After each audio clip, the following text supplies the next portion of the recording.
Hare Krishna. I'm very happy and grateful to be amongst all of you today once again. I offer my humble obeisances to all the devotees assembled here and especially His Grace Aniruddha Prabhu. We are continuing our discussion on this 5th chapter of 8th canto. Yesterday we discussed how Indra and all the devatas lost their positions in the heavenly planets because of their offense towards Durvasa Muni. Indra was very proud of his position as the king of all the devatas. He was so puffed up with his material opulence, and he offended Durvasa Muni by disregarding a garland that Durvasa Muni had given him out of love. His material prosperity and a sense of security that he felt in his exalted position as the king of the devatas made him disrespect great saintly people like Durvasa Muni, and some other time he also disrespected Brahaspati, and many other such incidents took place, all because of his false pride.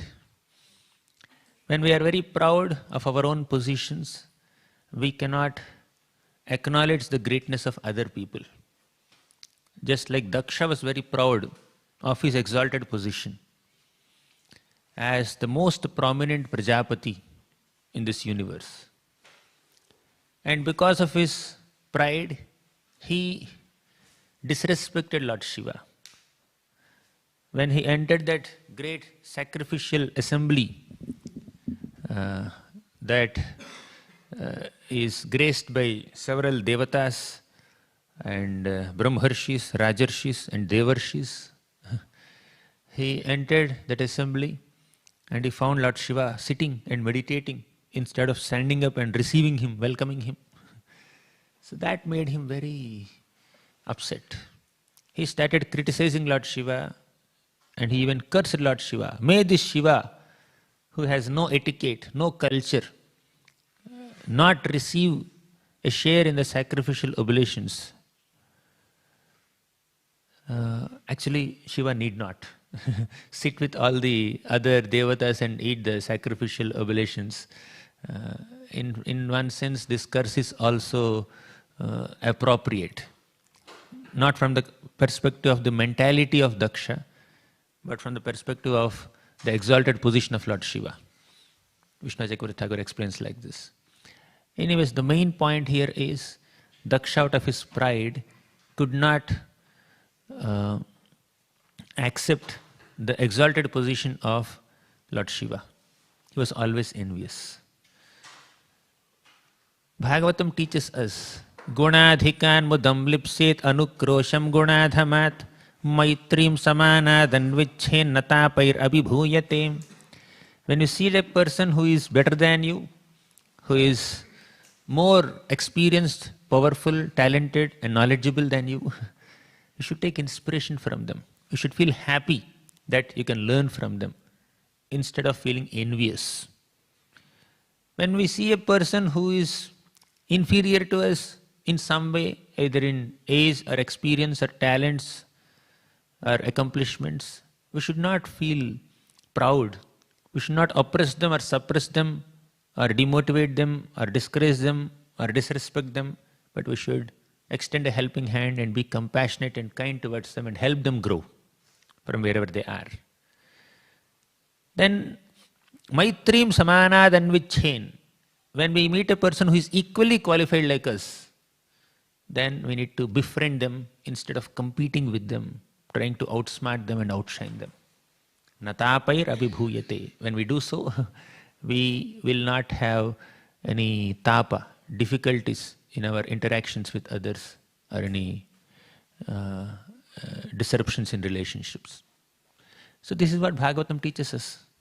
Further, Sri Chaitanya Mahaprabhu teaches us, Trinadapi su nichena tarorapi sahishnuna amanina manadena kirtaniya sadaharihi. To be able to chant the holy names of the Lord continuously We need to cultivate this quality of humility and tolerance and learn to offer all respects to everyone without hankering to be honored by others. Then we will be able to chant the holy names of the Lord. In contrast to these great teachings of Chaitanya Mahaprabhu and Srimad Bhagavatam, and of course in Bhagavad Gita also Krishna teaches amanitvam, adambhitvam, ahimsa, kshantirajyavam. Devotees are supposed to be amanitvam, prideless but humble, and not hankering to be respected by others but actually respecting them. Although Gita, Bhagavatam, CC, all these wonderful literatures are emphasizing on the importance of pridelessness and humility, in contrast to all these teachings, Daksha disrespected Lord Shiva. No tranadapi sunichena, no humility, no tolerance. He is sitting and meditating, let him meditate. Why should I expect him to stand up and receive me? So he did not think in that way, but he got offended. He criticized Lord Shiva. Then amanina manadena, a Vaishnava should not expect respect from others but should offer respect to others. But Daksha is opposite. He is not offering respect to Lord Shiva, but he is expecting respect from Lord Shiva. And this Daksha, because of his pride, he walked out of the assembly, although so many exalted personalities in the assembly requested him, stay back, your presence is required in this sacrifice. Still, for him his ego is more important than the auspiciousness created by conducting that sacrifice with unity and cooperation and collaboration. He just left. My sense of honor and prestige and ego is more important for me than the sacrifice that all these thousands and thousands of Brahmarshis, Rajarshis and Devarshis and universal celebrities are conducting. To that degree, pride can make a person foolish, ignorant and self-absorbed. Now, Daksha was one of the prominent Prajapatis. In fact, he is the most prominent Prajapati. In the beginning of the creation, Lord Brahma created 4 Kumaras and told him, you procreate and increase the population of this universe. But 4 Kumaras said, no, we will become brahmacharis. We cannot accept your instruction. And Brahma became slightly disappointed and annoyed. But he ultimately respected their preference and allowed them to be like that. It's not that there was a disruption in the relationship between 4 Kumaras and Brahma because they did not accept his request. But momentarily Brahma was slightly agitated. And when he was agitated, from between his eyebrows, Lord Shiva manifested. Okay, one more child. Lord Brahma instructed Lord Shiva, you please increase the population of this universe. You procreate, you get married. Then Shiva did so. Shiva created population, and all the people that Shiva created were equal to himself. And just like Shiva is expert in destruction, all the people whom Lord Shiva created also started destroying everything in the universe. Whatever has been created at that time, that was being destroyed parallelly by Lord Shiva's population. So Brahma became little annoyed. Even the people created by Lord Shiva, they started attacking even Brahma also. Then Brahma called Shiva and said, better not create this kind of population. We need population that can populate the universe, not destroy everything in the universe. I request you to please go into the forest and start meditating, and please don't forget to take all the people you have created along with you.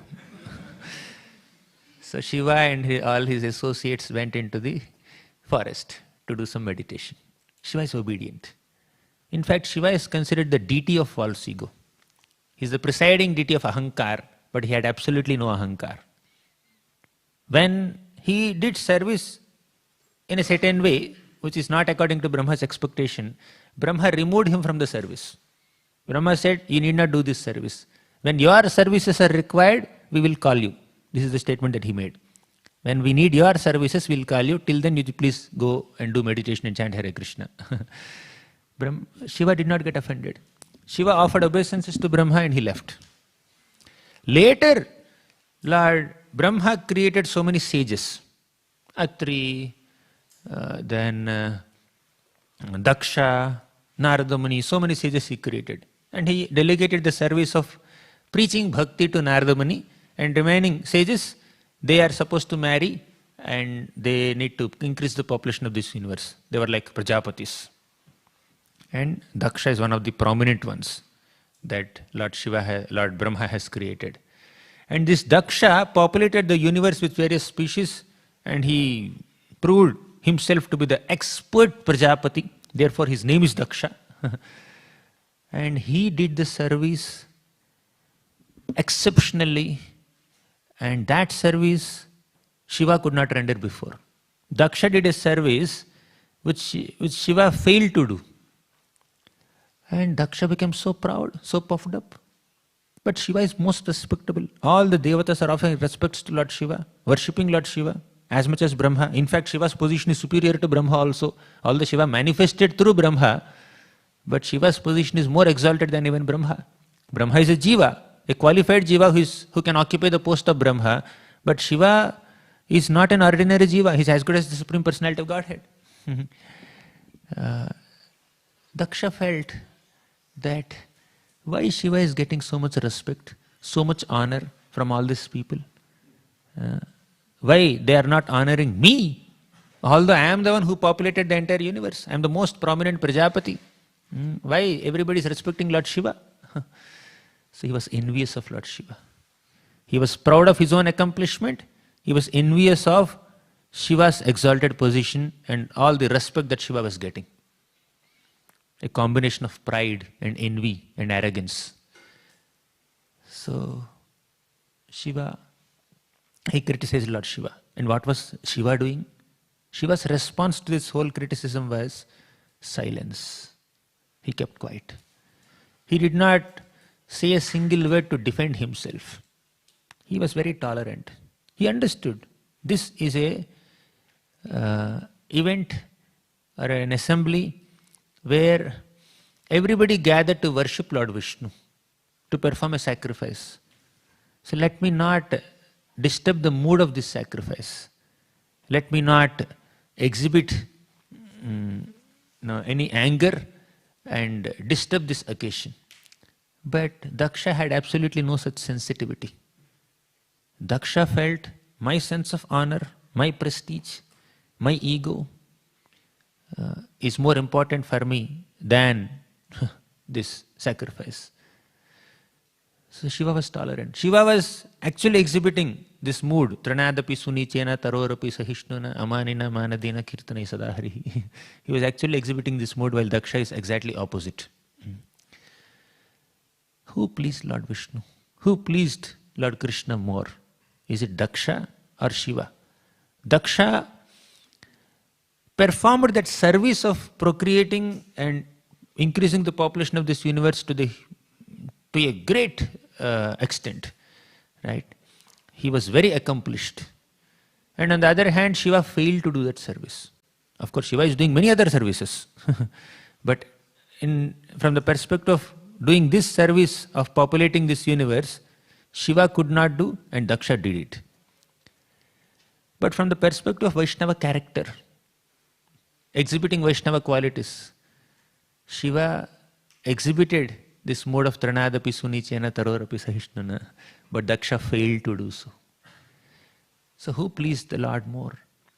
The Lord is not pleased with our accomplishments and achievements. The Lord is more pleased with our character and qualities and humility and respecting other living entities. Character is always established superior to accomplishments. Yes, we need to accomplish many things in the service of Krishna, right? We can do exceptional service to the best of our ability. We can aspire to serve Krishna wonderfully. Let's do a lot of preaching, a lot of distribution of books, many things, but not at the compromise of our character, our imbibing our Vaishnava qualities as recommended by Krishna. If only accomplishments and services and achievements are important, Krishna could have filled Bhagavad Gita or Sukadeva Goswami could have filled Bhagavatam with strategies for expanding one's service only. But why Bhagavatam, Chaitanya Charitamrita and Bhagavad Gita are often emphasizing on developing these qualities of humility, gratitude, compassion, satisfaction, tolerance, pridelessness. So this developing character is also important. That's what we can see from the example of Lord Shiva, and a negative example is Daksha. So Prabhupada writes in that purport, anger can make a person forget everything. And that anger is a product of unfulfilled desires. Daksha had a desire to receive honor from Lord Shiva and everybody. Because of his pride, he desired honor, respect, and when he did not get it, he became angry. And when we get it, we become greedy. As Krishna said in Bhagavad Gita, Trividham narakasyedam dvaram nashanamatmanah kamaha krodhas tatha lobhah tasmadetattrayam tyajet. Trividham narakasyedam, there are three gateways to hell. One is kama, desire. Second is krodha, anger. Third is lobha, greed. When our desire is unfulfilled, we become angry. When the desire is fulfilled, we become greedy. Right? Unfulfilled kama leads to krodha, and fulfilled kama can lead to lobha. Already desire is fulfilled, your heart says, aniyur, I want more, more honor. Already Daksha was being honored by everybody in the sacrificial assembly. Only two people did not get up. Right? Only two people. One is Brahma, second is Shiva. Thank God. Daksha did not expect Brahma to get up. But he expected Shiva to get up and honor him. So one person, he's doing his meditation. Just leave him, na? But he wanted him also to get up. So Hiranyakashipu, he was so proud of his position. Entire kingdom of Hiranyakashipu, in fact, all the three worlds were praising him. Even the Devatas like Indra, Chandra, Varuna, Vayu, they were all praising Hiranyakashipu. But one little boy, 5-year-old child, was not worshipping him, but worshipping Lord Hari. And he became very angry with it. He wanted to kill that little boy, Prahlad, because he wanted honor from him also. He wanted Prahlad also to accept his supreme position. And he is envious of Lord Vishnu. So this is what pride can do to us. This is what anger, lust and greed can do to a living entity. So because of this anger, because of this pride, Indra and all the Devatas lost their positions. Another important point, Indra was the king of the Devatas. And he is the one who offended Durvasa Muni. And all the Devatas lost their positions. Not that Indra lost his position, all the Devatas also lost their positions. Sometimes the mistakes done by leaders can affect the followers also. Earlier, when Indra disrespected Brihaspati, despite seeing him, he lost his heavenly position, and all the other Devatas also lost their positions. Another time, when Indra became upset with all the Vrajavasis for not worshipping him, but worshipping Govardhan instead, then Indra became angry. Indra wanted to destroy all the Vrajavasis for not worshipping him. He created a devastating rainfall in Vrindavan, and because of that rainfall, Krishna had to lift Govardhan mountain, and he protected the Vrajavasis, right?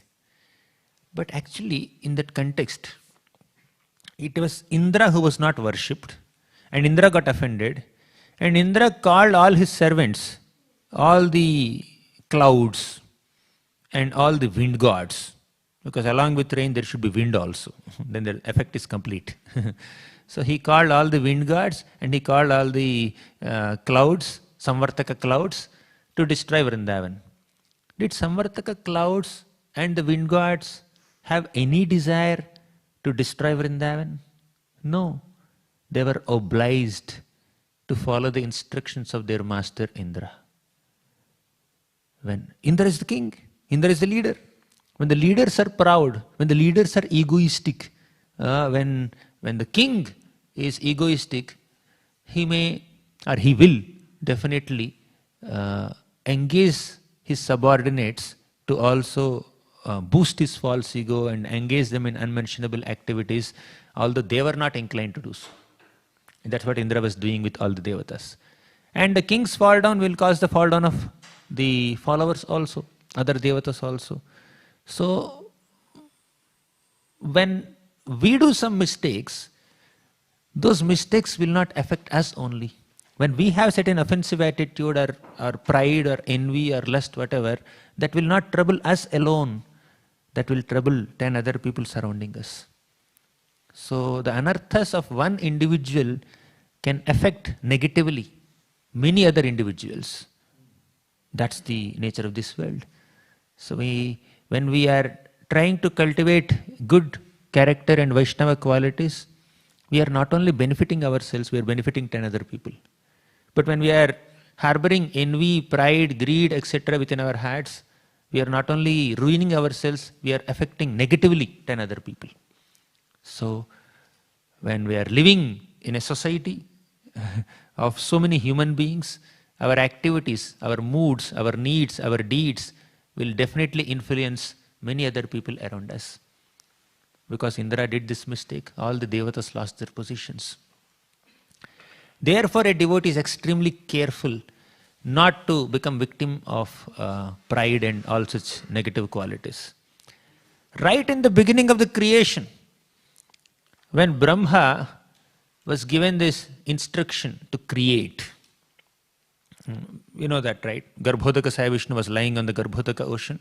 From the lotus navel of Garbhodaka Sai Vishnu, a beautiful lotus flower sprouted and Brahma took birth. And Brahma meditated for 100 years and he got the darshan of Lord Vishnu. And Lord Vishnu started speaking to Brahma. And Brahma offered several prayers to Lord Vishnu. And at the end of his prayers, you can refer to 3rd canto, 9th chapter, last 3 prayers of Brahma, 21, 22, 23, 24, 25, like that. There Brahma says, "O Lord, I have some requests. I praised you in several ways till now, but now I have a request." What is that? Number 1, please empower me to do the service of creation. Number 2, when I am able to do this service effectively, when I become successful in doing this service, I may become proud. Please protect me from false ego and false pride. Number 3, please bless me so that I don't get deviated from your instructions. You have given me so many instructions, divine, transcendental instructions. You have given me the knowledge of Vedas. Let me not get distracted from all those instructions. Let me be rooted in your teachings.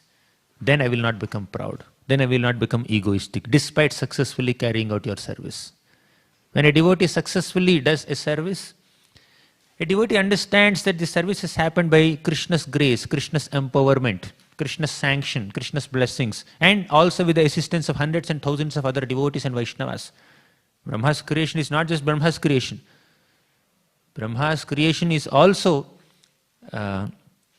because of the assistance of so many Prajapatis, so many sages, so many people helped him in 100 different ways. So Brahma is not alone.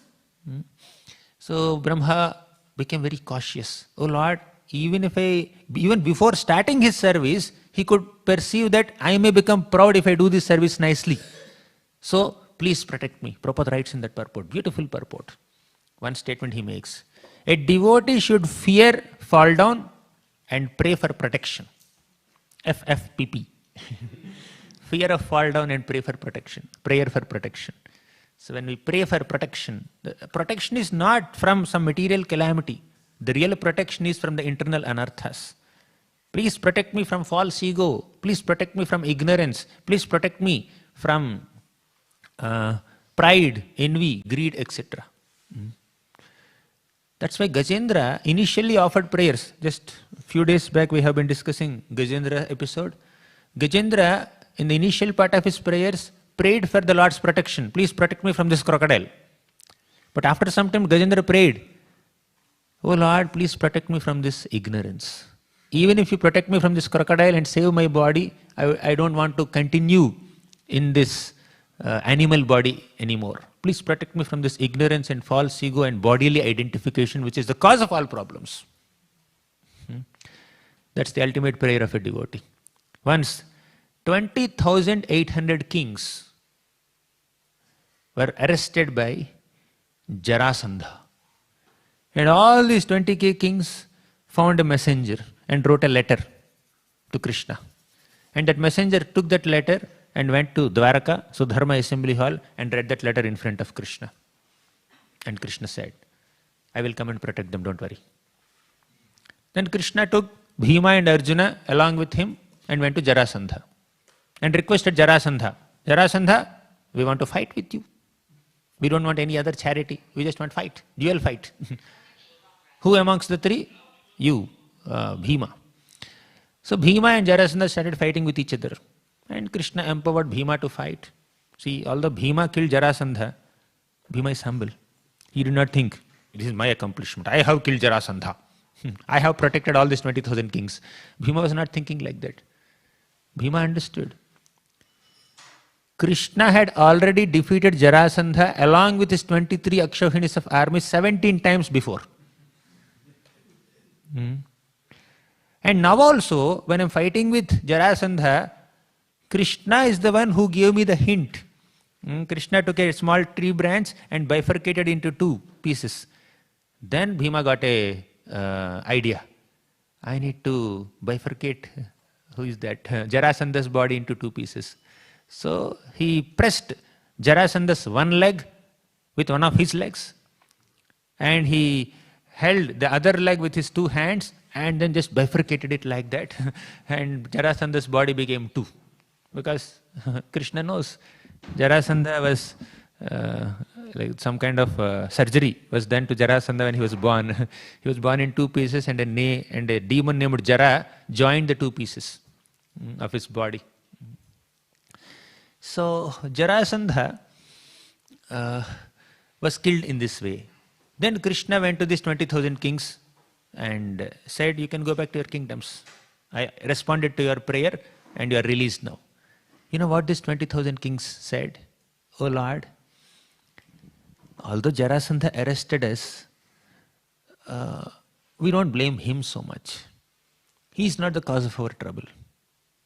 The real cause of our trouble is our own ignorance, our own ego, our own desire to conquer everybody around us. We are Kshatriyas, we are kings.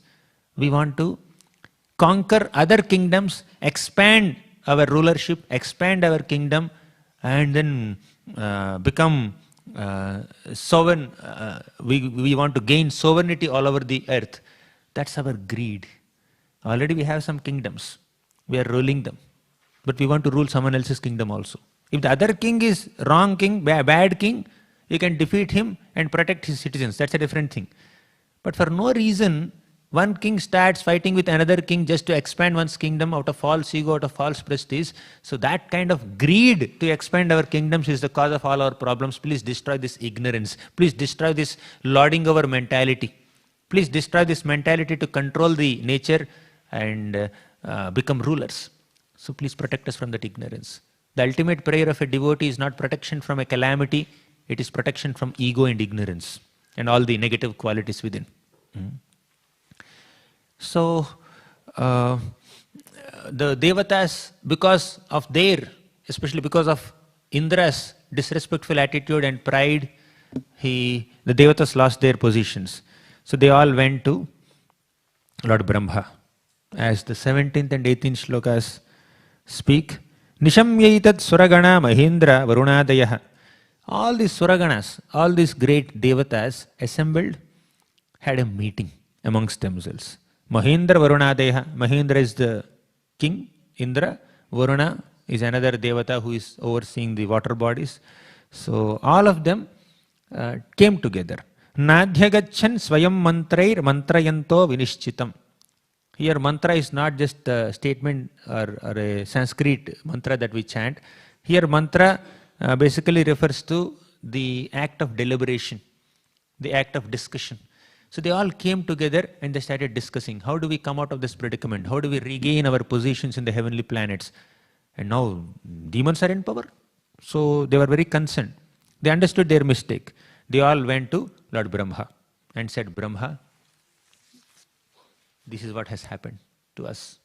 Because we have neglected the garland given by Durvasa Muni, all these things happened to us. Now the demons took their positions. Oftentimes, when the Devatas are in troubles, they go to Brahma. Although Devatas sometimes do some mistakes, one good thing about the Devatas is that these Devatas have obedience, submissiveness to their seniors, to Brahma. Sometimes they do some mistakes because they are not pure devotees. Many of them are not pure devotees. Most of them are very mixed devotees. As Prabhupada writes in the purport, in the 3rd canto, 5th chapter purports, there are 2 kinds of living entities. One category with pure consciousness of rendering service to the Lord. Another category with impure consciousness of lording over this material nature, controlling this material nature. But Prabhupada says, there is a 3rd category also in between. They have a mixed consciousness. They want to serve the Lord also, they want to control the material nature also. Such people are made into Devatas. You want to control? Fine. You want to serve me also? Fine, you can do both. Your controllership is my service. So you control the fire department, Agni, take this position. You control the rain department, Indra, take your position. You control this water bodies, Varuna, take this position. Yamaraj, you take care of all the sinful living entities. Like that, different Devatas are given different responsibilities in the universal government. And the government head is Krishna. He appoints all these Devatas. So we discussed right yesterday, Manvantaro, Manurdeva, Manuputra, Sureshwara. So there are 6 types of 6 categories of people who orchestrate various affairs of a Manvantara. And who appoints all of them? The Lord. The Lord personally appoints them. You become Indra, you become the Devatas, you become the Saptarshis. He appoints all of them. You become the Manu. So they have some mixed consciousness. They want to do some controllership, but they also want to serve the Lord. And their ability to control, their activity of controlling the material nature becomes a part of their Lord's service. So that's very good. By doing that service, eventually they will embrace the mood of being a servant of the Lord and they will release their mentality to control the material nature. But if they are going in an opposite direction, Krishna has to do this. That's what he did with Indra many times and also Brahma sometimes. So these Devatas, they are sincere. They want to serve the Lord. They are devotees. They are appointed administrators. They are in mood of goodness. But these these demons are in mode of passion and ignorance prominently. But Devatas are primarily in mode of goodness. Therefore, they have some self-control, they have service attitude, and they are well-wishers of common people, generally speaking. Therefore, they are supposed to be ruling the kingdom. But when they lose the kingdom, due to some mistakes that they have done, Lord Brahma would chastise them. You disrespected a great personality, what else do you expect? So he chastises them. But nevertheless, even if a child does mischief, mother or father may chastise the child, still, ultimately they have to protect the child. For example, a child was given a new book or new pen. And because of not being careful sufficiently, the child lost the pen and book. And they come home. Parents say, hey, you should be careful. You can't be losing like this. So they may say like that, but will they not provide a new pen and new book to the child? They'll have to do it. Similarly, Brahma, being the supreme personality within this universe as the creator, the head of all the Devatas, Prajapatinam abhivanditah pati. Brahma's position is so exalted that within one day of Brahma, 14 Indras come and go. 14 sets of Devatas come and go. 14 sets of Saptarishis will come and go. So he is definitely in an exalted position. So Brahma chastises them and ultimately he shows a path to them. Sometimes Brahma himself gives a solution, and sometimes the Lord Brahma takes all these devatas to the shore of milk ocean and requests Lord Vishnu to come and help them. One of these two cases. So Brahma himself gives a solution to the devatas many times, and sometimes Brahma also takes the devatas to Lord Vishnu, and Lord Vishnu gives some solution to them in this current context. Then Brahma is definitely concerned about this thing, that asuras have occupied the heavenly positions.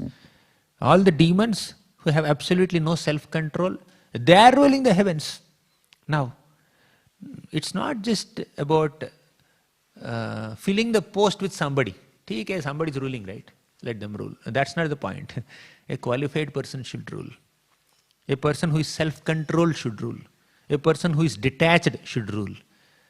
All the devatas, generally speaking, they have self-control and detachment and mode of goodness.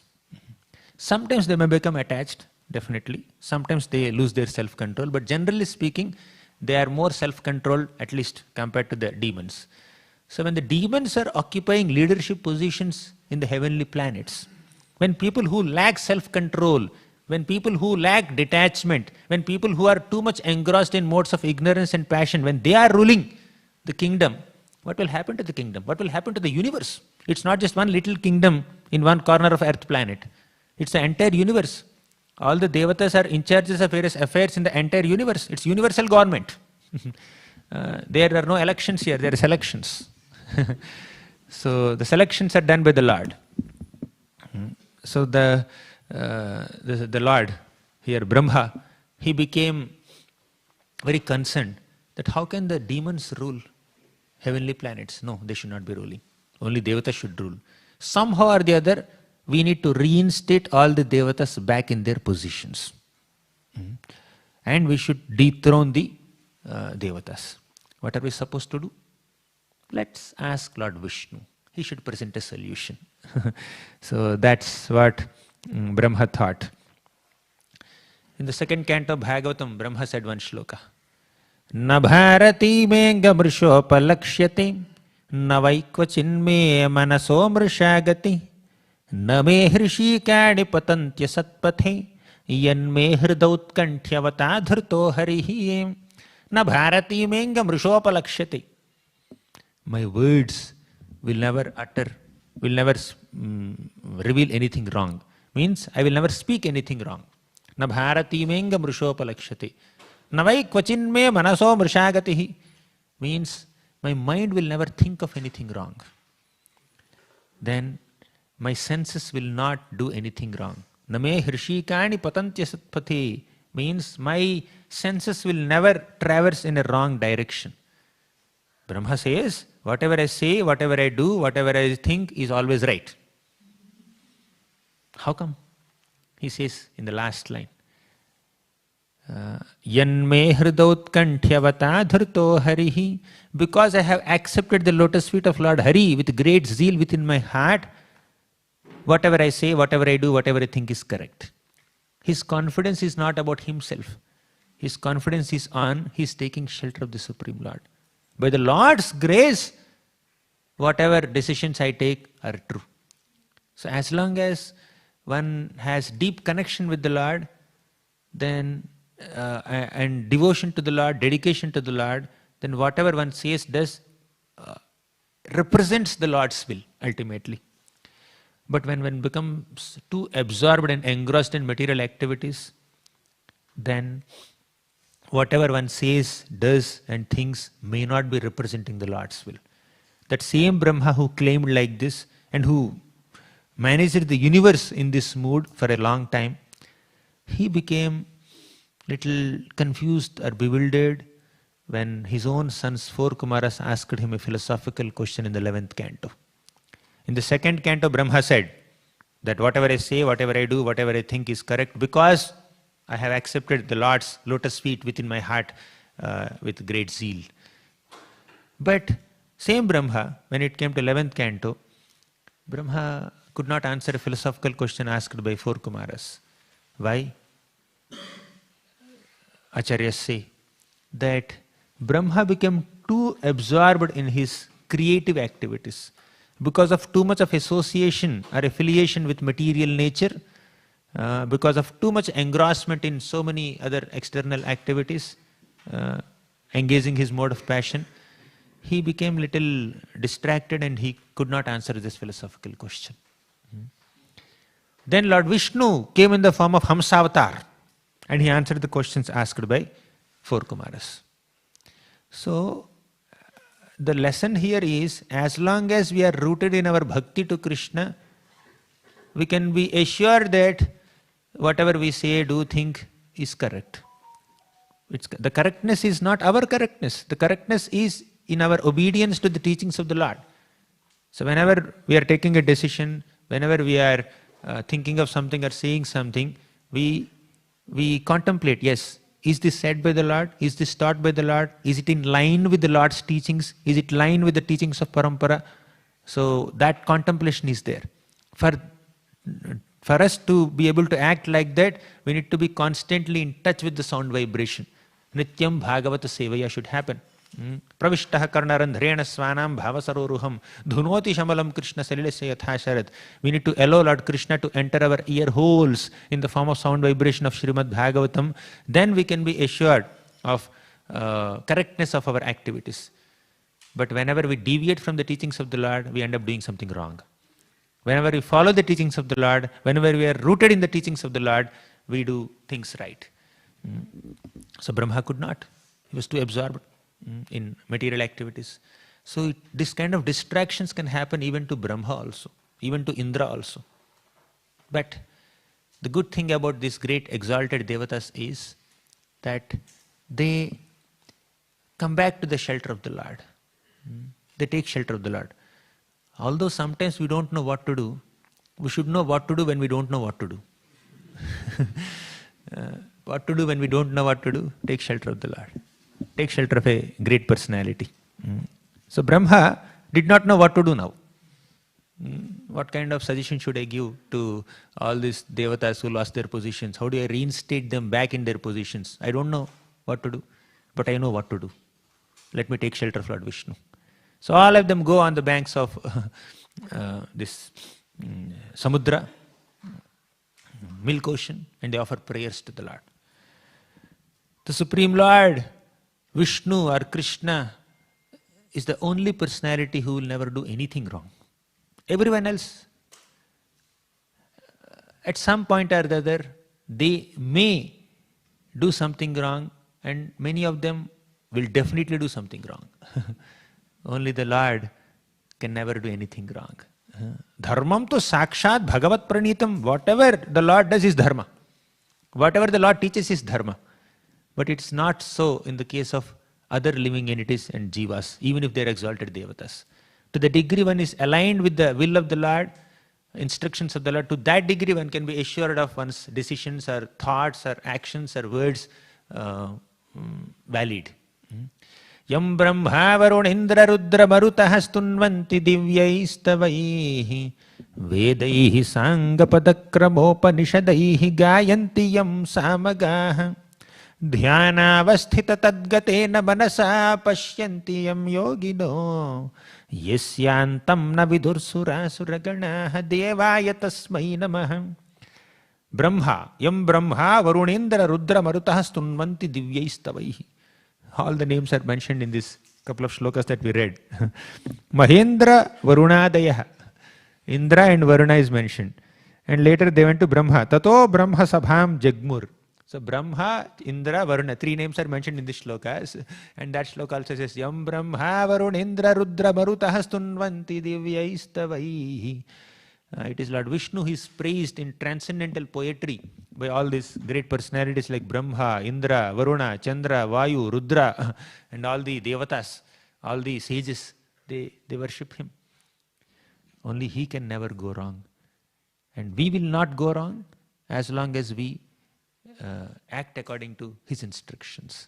As all the devatas, all the Dwarkavasis say, Bhavayanastvam bhava vishva bhavana Tvameva mathata suhrutpati pitam Tvam sadgururnaha paramam cha daivatam yasyānuvrittya krutino babhuvima.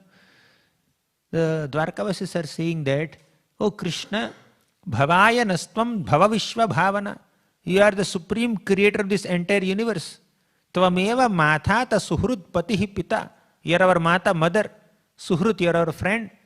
You are pati, you are our husband or master. You are pita, you are our father. Tvameva mathata suhrut patih pita. Tvam sadgururnaha paramam cha daivatam. You are our dear Sadguru. You are our dearest teacher. Paramam cha daivatam. You are the supreme worshipable deity for all of us. Yasya anuvrittya krutino babhuvima. Only by following your teachings we become successful. To the degree we are affiliated to Krishna's teachings, to that degree we can be assured that what we are doing is correct.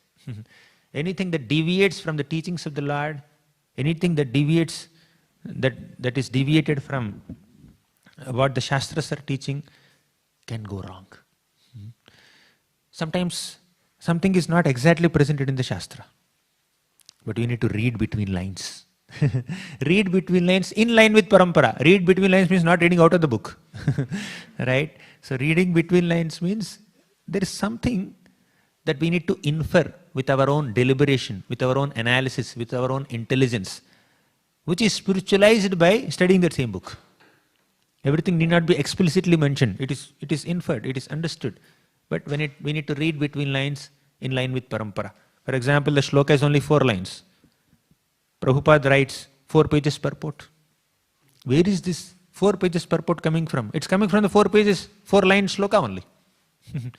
And also coming from the teachings of the previous acharyas. Prabhupada keeps so many wonderful commentaries in front of him, and he distills the essence of all these wonderful commentaries and adds his own reflections in line with the shloka, and then presents in the form of his purports. So thus, the 4 shlokas spoken by the Lord, Chatushloki Bhagavatam, is expanded and expanded and expanded into 18,000 shlokas through various devotees. Kasmayena vibhasito yamatulo gnana pradipa pura tadrupena chanaradaya munaye krishnaya tadrupina yogindraya tadatmanatha bhagavadrataya karunyata tatshuddham vimalam vishokamamritam satyam param dhimahi. The last canto of Bhagavatam says, right in the beginning of creation, the Supreme Lord spoke Srimad Bhagavatam to Brahma. In the form of Brahma, it is that Lord who spoke that Bhagavatam to Narada Muni. And through the medium of Narada Muni, it is the Supreme Lord only who spoke that Bhagavatam to Vyasadeva. And in the form of Vyasadeva, the Supreme Lord Krishna spoke Bhagavatam to Sukadeva Goswami. And in the form of Sukadeva Goswami, the Lord spoke Bhagavatam to Parikshit Maharaj. In this glorious parampara, whether the Lord is speaking, or Brahma is speaking, or Narada Muni is speaking, or Vyasadeva is speaking, or Sukadeva Goswami is speaking, or Suta Goswami is speaking, it is Supreme Lord Krishna who is personally speaking Bhagavatam. Because all these great personalities in the parampara are transparently transmitting the transcendental teachings for our transformation. There is no concoction, there is no distraction, there is no deviation. There is complete focus in preserving the essence of the teachings ultimately presented by the Lord, originating from the Lord. But when we get distracted from these teachings, we become subjected to all kinds of human frailties. Yaha shastra vidhimutsrujya vartate kamakarataha na sasiddhimavapnoti na sukham na parangatim. When we disregard shastra vidhis, the teachings of the Lord, teachings of Guru, teachings of sadhus, Guru, Sadhu, Shastra, when we disregard their teachings, then what else we expect? So the Shastras teach us, respect Brahmanas, respect everyone according to what they deserve, just as it behooves. Like Dehanatha Jata Jata. Sakala Sammane Korite Shakati Dehanatha Jata Jata. So Sakala Sammana, respect everyone according to their positions. So when we are able to respect everyone, then we are empowered to do things. But because they disrespected, they came to Brahma, and Brahma did not know what kind of solution to suggest. So he took them to the shelter of the Supreme Lord, and the Lord will personally present. Even when there is entire darkness in the entire universe because of Diti's pregnancy. Then all the devatas went to Lord Brahma. Brahma, please tell us, what are we supposed to do? We are getting suffocated. Then what did Lord Brahma say? We cannot do anything. Let Lord Vishnu come in the form of Varaha and Varaha and Narasimha and kill Hiranyaksha and Hiranyakashipu. Till then we have to wait and watch.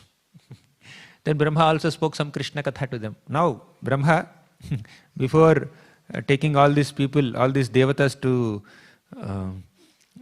Lord Vishnu, he will glorify Lord Vishnu in the next several shlokas. So do some Krishna Katha. The real guidance that we can give to people is bringing them closer to the shelter of the Lord. When people are brought closer to the shelter of the Lord, by our words, our actions, our inspiration, that's the real guidance, that's the real contribution that we can make to others' lives. And in doing so, we get connected to the Lord closely. But if you think that, I will advise you, you understand? I can give you all guidance, I can relieve you from all problems. No, even if you happen to help them, we are helping them as representatives of Krishna, not replacement for Krishna. We are not replacement for Krishna or Parampara or Guru. We are we are representatives of the Lord. We are instruments in the hands of the Lord. So when that mood is there, then we can help others. We can be helped by the Supreme Lord.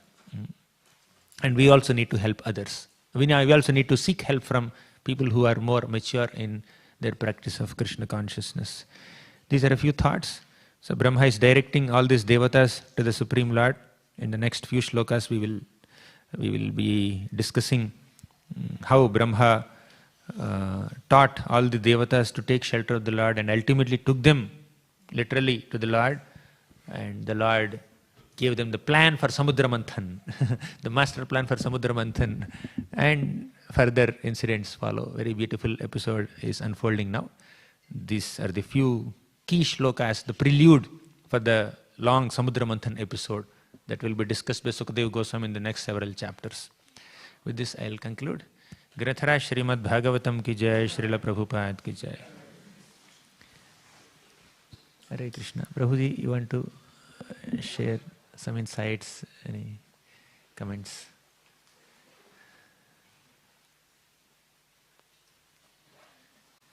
Any other questions or comments by anyone else? Hare Krishna Prabhu. Prabhu, you mentioned sometimes because of the king's pride, the kingdom has to suffer. So we are seeing this in this verse that Indra committed that offense, and though other demigods were there, they did not intervene when the spiritual master was disrespected. So that's kind of offense, right? So it's very sad to see when Krishna has appointed, we say it's for selection, just not by election. So Krishna has selected certain personalities who are in that much of the higher consciousness, at the same time cannot see the difference or could not intervene when their spiritual master has been disrespected.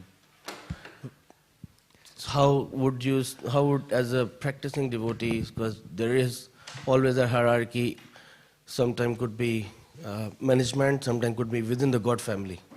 When some things goes, you think that is probably not right, how would you, what's the take on individual?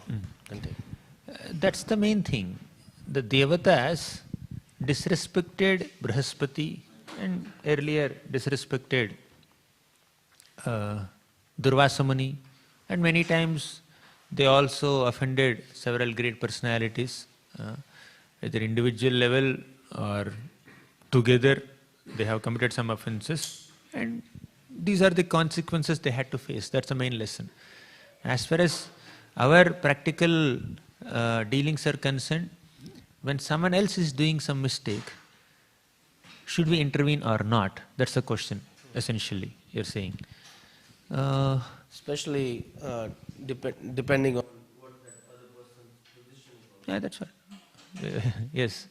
When someone else is doing some mistake, if they happen to be younger ones and you happen to be responsible towards them, then definitely you can help them, you can correct them, you can give a feedback to them with a well-wishing intention. But if they are superiors to us, seniors to us, then we need to be hesitant. In fact, avoid giving any corrections, any instructions, or intervening. If they are really at fault, definitely the Lord will do the needful to teach them a lesson. But sometimes we may misjudge a senior also. When Brahma was running behind Vak, then all the sons of Marichi laughed at Brahma. They disrespected Brahma. They fell down. They had to take birth as Hiranyaksha's grandsons. Then they had to take birth as Devaki's sons, killed by Kamsa. Many things happened, right? But Marichi and many other sages, they did not disrespect Brahma. With polite words, with great humility, they requested Brahma, Brahma, what you are doing doesn't befit your position. No other Brahma has done like this previously. Kindly restrain from this behavior.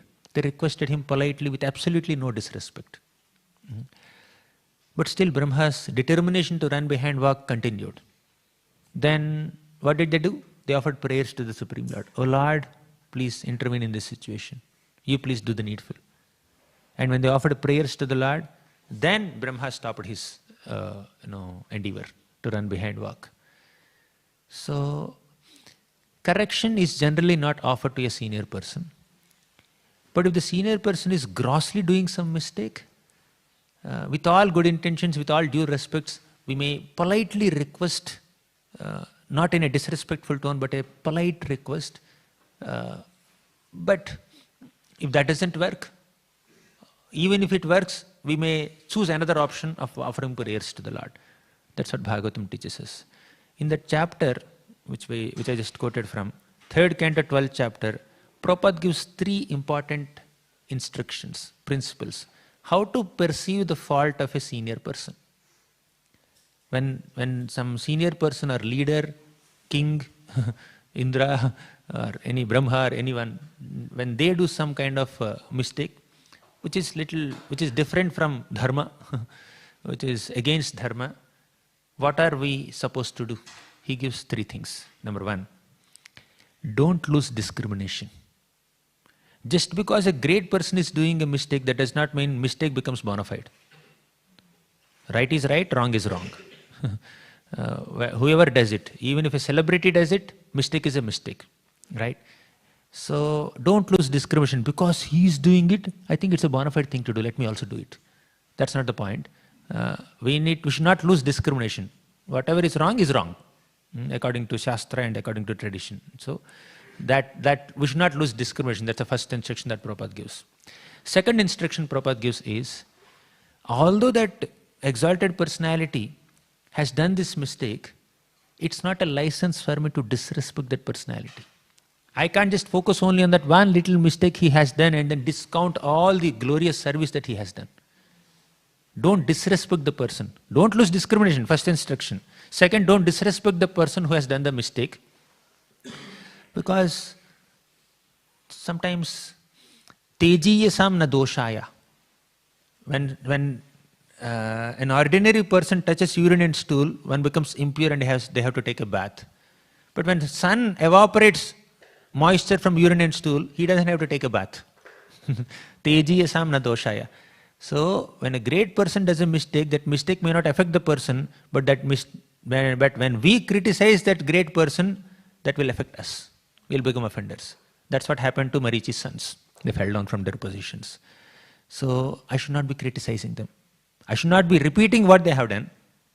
I should not be losing discrimination. But secondly, I should not disrespect them or criticize them or demean their position. Third thing is, if such a person can do this mistake, I can also do this mistake. let me be careful. Let me be cautious. Let me not get distracted or deviated. This is the lesson that we need to take. Consider the personal lesson which is meant for us. These are the 3 golden instructions that Prabhupada gives. First, don't lose discrimination. Second, don't disrespect the great personality. And don't ignore all the wonderful service that the person has done. Third, learn the personal lesson. If the deviation could happen at that level, it can happen to me also. I'm insignificant. That's what Prabhupada said today also. In today's purport also Prabhupada said, if such distractions can happen in the case of Brahma, in the case of Indra, what to speak of us? We can also become proud. If Indra can become proud, we can also become proud. Definitely he's Shatakratu. He's a very advanced person. Although his mistakes are discussed at multiple places in Bhagavatam, but between those mistakes he's doing glorious service also. That's why Krishna kept him in that position. Asuras have no self-control. The demons have absolutely no self-control. They are too much into mode of ignorance and passion. Therefore, they are not supposed to be occupying that position. So, the Lord has kept Devatas. Despite their occasional mistakes, they are doing glorious service. So, we should not disrespect them. But we should learn what not to do from their activities without disrespecting them. Bhagavatam is filled with descriptions of mistakes done by great souls also. It opens with Vyasadeva, overemphasizing on 4 Purusharthas and not sufficiently describing Bhakti. Narada Muni came and chastised him. Narada Muni came and chastised Vyasadeva. Then he wrote Bhagavatam. Later, you see Parikshit Maharaj keeping a dead snake around Shamik Rishi's neck. Yeah, that's definitely a mistake. But it happened under the will of the Lord. We need to see the context in which it has happened. But Bhagavatam also describes the mistakes of several great souls, but all these descriptions are not a license for us to disrespect them, but we should learn what not to do from their activities. I don't have to repeat the same mistake that they have done. Pururava, Yayati, many other great souls. Does it make sense, bro? Bro, you want to add anything, bro? Or elaborate on this point?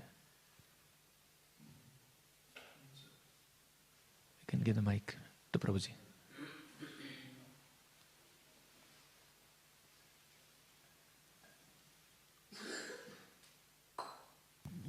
It's a problem.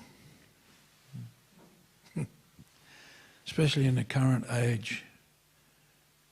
As ISKCON has expanded and our lack of expertise has been exposed, there's a tendency to criticize. And just because you're right, you think you're better than everybody else. So that 3rd principle that you mentioned is not followed. And so we have to be we have to have very good, close relationships based on, bhakti, based on affection, tadati pratigrinati guyamakyati prichati, etc.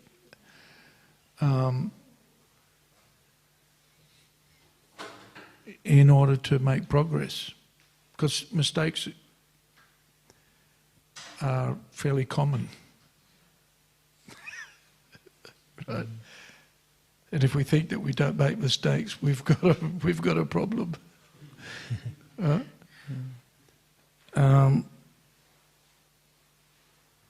But very interesting the point that you made about the behaviour of a leader impacts everybody. And we've witnessed that all throughout our history as an organisation. But we perhaps haven't dealt with the issues maturely, because there's that, in a neophyte mentality, there's that, I'm on the path of perfection, so therefore I'm perfect. Right, and I don't make mistakes. So we have to be very merciful to ourselves, but also to others, especially and be friendly with each other, so that we can resolve it together. Otherwise, there'll be conflict and there'll be more fighting and just trouble. The problems won't be solved. There'll just be more fighting.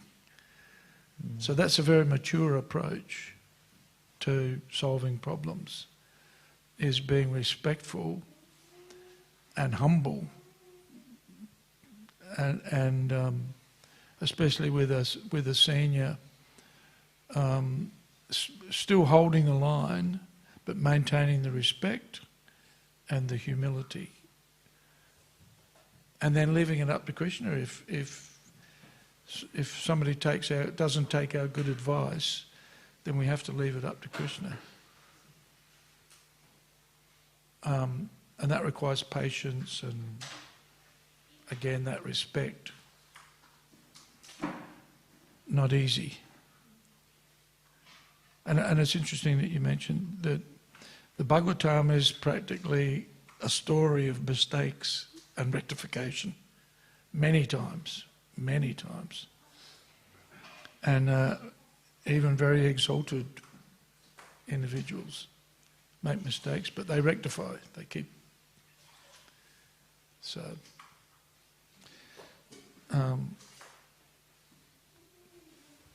yeah. Dealing with issues is not easy. And we see here they're very exalted personalities, right? They got together, had a conversation. They couldn't come to a conclusion. Yes. Right? And then they had to go to Brahma. And we don't have that opportunity. We can't go to Lord Brahma and say, please help us. What's your advice? So very, very interesting. And I really appreciate the way that you described that, because it is relevant to us in our society broadly.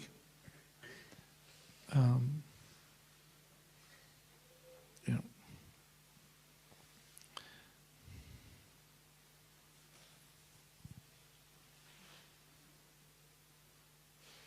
What to do? Chant Hare Krishna, associate with the devotees, take prasadam, hear the Bhagavatam. Yeah. And I think be very, very tolerant. You know, that's part of humility, is to be tolerant. Part of Lord Chaitanya's basic instructions of good behaviour is to be tolerant.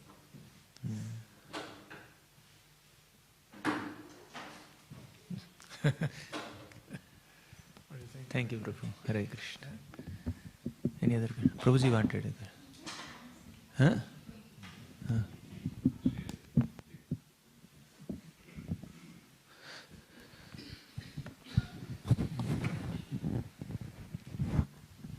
Hare Krishna, Gauranga Darshan Prabhu.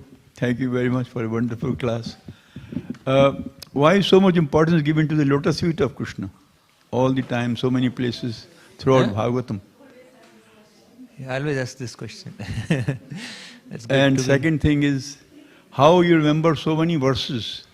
Each time you say something, you give Sanskrit verses. So it must be from your previous birth that you have got this knowledge, and that's what I understand. All these children sitting here, they know more verses than me. As far as lotus feet are concerned, lotus is considered the most beautiful object in this world. The Lord's feet are compared with lotuses because there is no better comparison probably. But the Lord's feet are more beautiful than lotuses. That is clear. Thank you. Any reason why it's particularly so beautiful? Even the gopis... It's not only the form. Beauty is one thing. The Lord's lotus feet are definitely beautiful. It's not just the beauty of the feet in terms of physical form of the feet. The beauty of the Lord's lotus feet is to give shelter. When someone falls at the feet, the Lord accepts that devotee as his own. Yeah, these are my people now. Pranata pala. Pranata means one who does pranam at the lotus feet of the Lord. You offer obeisance to Jagannath ji or Radha Vallabh ji. You offer obeisances. The Lord says, Pranata pala. I am supposed to nourish them, maintain them, protect them in all ways. Yoga kshemam vahamyaham. They are my responsibility. So, surrender to the lotus feet of the Lord is a beautiful thing to do. And when we surrender, the Lord owns us. Lord always owns us, He never disowns us, but still the Lord takes extra care and responsibility, and He says, I carry the burden of the maintenance of my devotee who surrendered to my lotus feet. So the Lord becomes very eager to protect them. Further, lotus has a lot of nectar, right? The bumblebees become attracted to the lotus because of the nectar. Similarly, devotees are like bumblebees, they get attracted to the lotus feet of the Lord because there is a lot of nectar. So the Lord also becomes curious. What is there in my lotus feet? So much nectar is there. My devotees are all constantly hovering around my feet like bumblebees, honeybees. Let me taste. He became Vatapattar shy. He became a small infant baby, started sucking his own toe. Still he's not satisfied. No, I should actually adopt the mood of my devotee. I should become a devotee. Then I will be able to actually understand the glory of the lotus feet, of my own lotus feet. Then he became Lord Chaitanya Mahaprabhu, constantly attached to the lotus feet of Krishna in the mode of Srimati Radharani. So we will be able to relish and understand the glory of the lotus feet of the Lord when we adopt the mode of devotion, mode of being a servant of the Lord. Hare Krishna.